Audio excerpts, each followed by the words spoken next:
Hello everyone, welcome to my channel I Made It. Every festival is unique and have different history in different religions.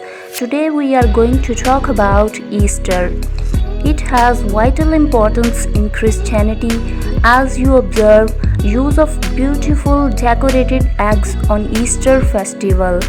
It is believed that eggs symbolized fertility and birth in certain pagan traditions in predate Christianity. Egg decorating may have become part of the Easter celebrations in a nod to the religious significance of Easter. For example, Jesus' resurrection or birth. So you might have heard the phrase, "It looks good enough to eat." Garnishes are designed for that very reason, complement the flavor and style of food you are serving with these beautiful garnishes. Here are some beautiful egg decoration ideas for you.